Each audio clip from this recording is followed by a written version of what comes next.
If you want your podcast available on the internet, you've got to host it somewhere. And in this video, I want to talk about a few things you've got to look out for when choosing a podcast hosting platform. Hi, it's Mike from Casefile and Casefile Presents. On this channel, I'm releasing videos on podcasting and audio production. If you enjoyed the content, please subscribe and notification buttons. When Casefile started over 5 years ago, there were only a few major hosting companies. Now there are loads of them. Let's Google podcast hosting. As you can see, there are many ads for different platforms as well as recommendations from blogs and websites. And I want to be clear about one thing. I won't be recommending a specific service, hosting service, because I don't know all of them. But I want to talk about a few things to watch out for and think about when researching the podcast hosting company for your show. I want to look at cost, bandwidth, storage, exclusivity with ads, RSS ownership, RSS migration, distribution, and analytics. Now in this video, I want to talk about the first three. In the second video, the one that's coming after this one, we'll tackle the rest. Now remember, when you're listening to a podcast on Apple Podcasts or Spotify, it does not mean the show is sitting on their servers. They receive information from hosting companies and allow you to download and stream from that hosting service. So the apps are kind of distributors. Of course, you can listen directly from hosting companies, as most of them have some kind of a basic podcast players. But imagine you've got two shows that you like, but one is hosted with company A and the second one is hosted with company B. Now, if you like to listen directly from the servers, you have to switch between two different players. And of course, it's easier to use apps like Stitcher or Spotify or Apple that, let you have everything in one place. Okay, let's have a look at a few hosting platforms that I've chosen and dissect them with our guidelines. Okay, I've got 3 podcast hosting companies I want to show you, and we can sort of went through their features and what they offer. First one is Audioboom. The second one is Libsyn, and then we got Buzzsprout.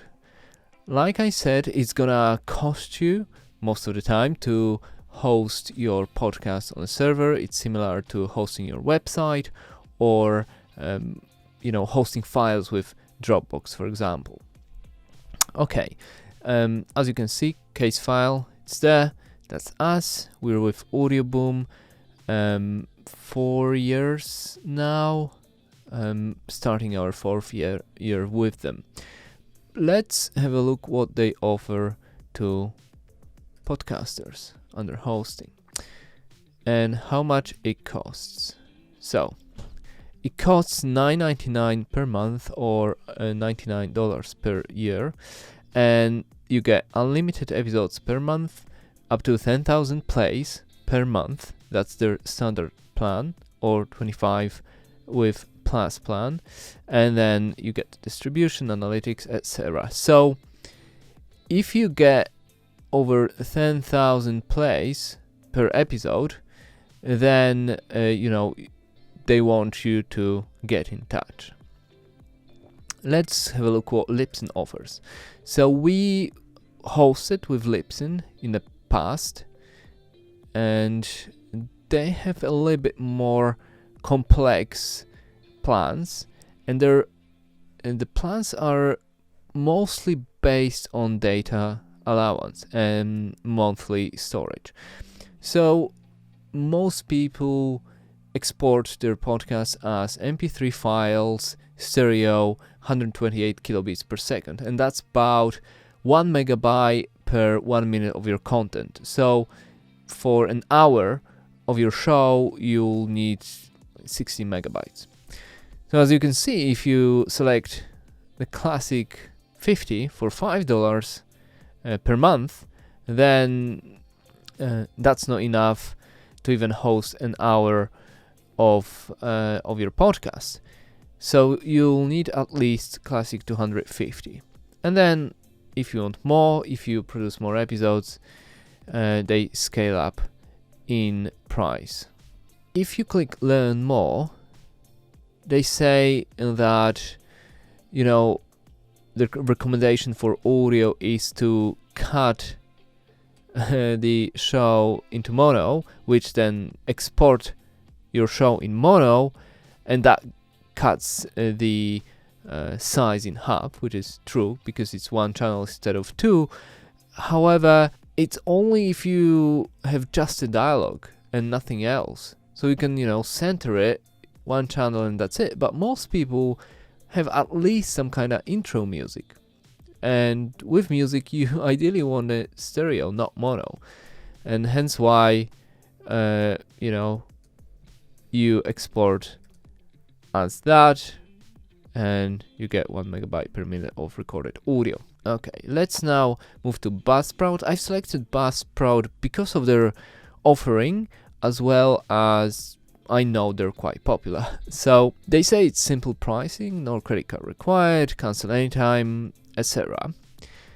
And then you get free, then $12 per month, and higher tiers. But how they calculate it is by the length of your show.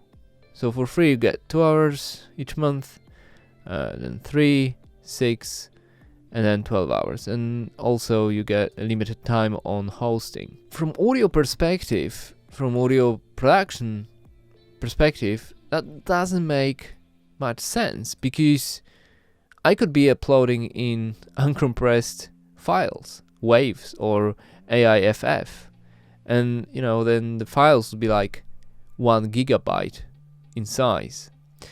So I think they figured out most people upload as MP3s, or I'm not really sure why they are marketing. I think it's just easier to market this way. But that's it. So that's the 3 that I've selected, and the pricing for these hosting plans. Besides pricing, I mentioned bandwidth. And bandwidth means how many downloads you get per episode before you move to higher pricing. And as you notice, some platforms offer unlimited bandwidth. It's unlimited until you start getting big numbers. So looking at the data here, and that's from Libsyn, like I said, median number of downloads per episode is 129. And if you get above that, you're better than 50% of podcasts out there. And more than 35k, it's better than 99%. That's, I think, after 30 days. And then podcast host,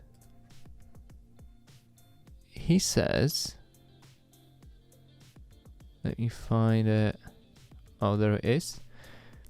If your new episode gets within 7 days of a release more than 3,000 downloads, then you're in top 1% of podcasts.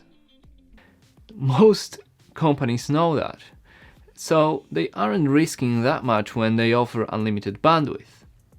However, when you get a show that gets 1 million downloads per episode, now suddenly you're having a very different conversation with these companies. And the whole thing with unlimited bandwidth, it's kind of a marketing ploy, because essentially you get loads of small players, small shows that aren't getting that many downloads, that are subsidizing big whales who actually do put strain on the servers. So it does kind of work like insurance companies. So when you're starting out, don't really worry about that. Storage. Storage is a little bit different, because it doesn't matter how many downloads you get, you still need space, physical space, for your show. Now, most podcasts will be exported as MP3 files, 128 kilobits per second, and that's around 1 megabyte per 1 minute of your show. A stereo file, so 60 megabytes for an hour, 30 megabytes for half an hour of your content. So think about how many episodes you'd like to do and then release per month, and then choose your hosting plan according to that. Although a lot of these platforms do offer unlimited storage as well. Okay, we've looked at 3 podcast hosting companies before. Let's now have a look at Anchor with bandwidth, storage, and pricing in mind. So Anchor is sort of all-in-one solution from Spotify, and it's free. And I'm of belief that free lunch doesn't exist. So I want to have a look at Anchor. I don't know much about it, but I know it's popular with podcasters. So looking at features with pricing, bandwidth, and storage in mind, what we can see is that you get free unlimited hosting, distribution, we'll talk about it later, and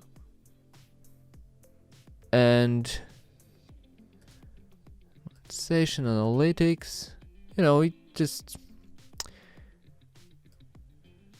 It seems that you can own the rights to all your content and can host unlimited episodes for free always.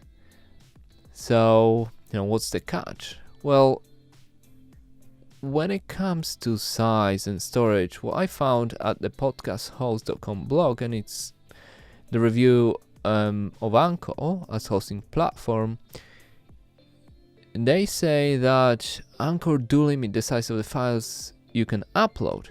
So they have a 250 megabyte cap. So if you wanna operate within the app and then edit your WAV file within the app, then it will be a short one. So he says the upload limit is worth keeping in mind if you like to use Anchor to edit. But they make it easy to switch. Say hosting free. You can import your episodes, redirect your RSS. Well, for everyone, everywhere, for free. So, price, free. Bandwidth, seems unlimited. Storage, well, as you can see, there is some limits there, especially if you want to work within the app. And also, with higher MP3 quality, you also may be nearing that cap. It shouldn't happen, but if you're doing something like Joe Rogan, 3-4 hour podcasts, then maybe think again. We'll go back to Anchor in the next video as we look at a few other things that I found online, not necessarily in favor of the platform. I read a statistic somewhere that most people stop podcasting after only a few episodes. Now, if you want these episodes to be out there available to listen, you will have to pay monthly for hosting most of the time. Or think about if you're planning to do a limited series, a season of 10 episodes, and that's it. Now, if you want to have that podcast available, you'll still have to pay monthly for your hosting. So essentially, all these shows subsidize the shows that are continuous and ongoing. And it kind of works like with website hosting, or if you're using Dropbox or some kind of file hosting service. If you want your podcast, your show out there, you'll most of the time have to pay monthly for that service. So that's what you need to know about pricing, bandwidth, and storage. So do your research before choosing your podcast hosting company. And in the next video, we'll talk about a few other things that not many people talk about when it comes to podcast hosting. That's it for today. I'm Mike Migas, and if you enjoy this content, if you want to learn more about podcasting, you can check the rest of my channel or visit my website, mikemigas.com. For now, share, like, subscribe, and I'll see you later.